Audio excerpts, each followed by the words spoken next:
പിന്നീണ്ടല്ല നമുക്ക് ചോറിനൊക്കെ കൂട്ടാൻ പറ്റിയ നല്ല അടിപൊളിയായിട്ടുള്ള ഒരു ഒഴിച്ചുകറി നമുക്ക് ഉണ്ടാക്കിയാലോ. നല്ല മുരിങ്ങക്കോലും ചക്കക്കൂരും പച്ചമാങ്ങ ഒക്കെ ഇട്ട് നല്ല അടിപൊളിയായിട്ടുള്ള ഒരു ഒഴിച്ചുകറി ഉണ്ടാക്കാം അല്ലേ.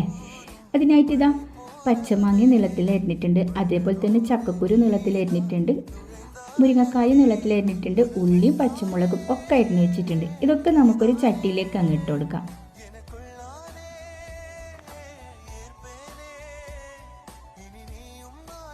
ഇനി ഇതിലേക്ക് കുറച്ച് മുളക് പൊടി, അതേപോലെ തന്നെ കുറച്ച് മഞ്ഞൾപ്പൊടി, വേവിക്കാൻ ആവശ്യത്തിലുള്ള വെള്ളം കൂടി അങ്ങൊഴിച്ച് അത് വേവാനായിട്ട് വെക്കാം.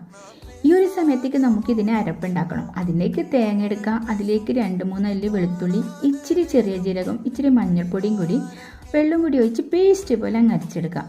നമ്മുടെ പച്ചക്കറിയൊക്കെ വെന്ത സമയത്ത് ഇതിലേക്ക് ഉപ്പിട്ട് കൊടുക്കാം. എന്നിട്ട് നമുക്കിത് നമ്മൾ അരച്ചിട്ടുള്ള അരപ്പും കൂടി അതിലേക്ക് ഒഴിച്ചു കൊടുക്കാം. ആ മിക്സിയിൽ തന്നെ കുറച്ച് വെള്ളം കൂടി ഒഴിച്ച് അതും കൂടി അതിലേക്ക് ഒഴിച്ചു കൊടുക്കാം. ചാറ് കുറച്ച് കൂടുതൽ വേണമെങ്കിൽ വെള്ളം കുറച്ച് കൂടുതൽ ഒഴിക്കാം കേട്ടോ. ഞാൻ കുറച്ച് കട്ടിയിലാണ് ഈ ഒരു കറി ഉണ്ടാക്കിയിട്ടുള്ളത്.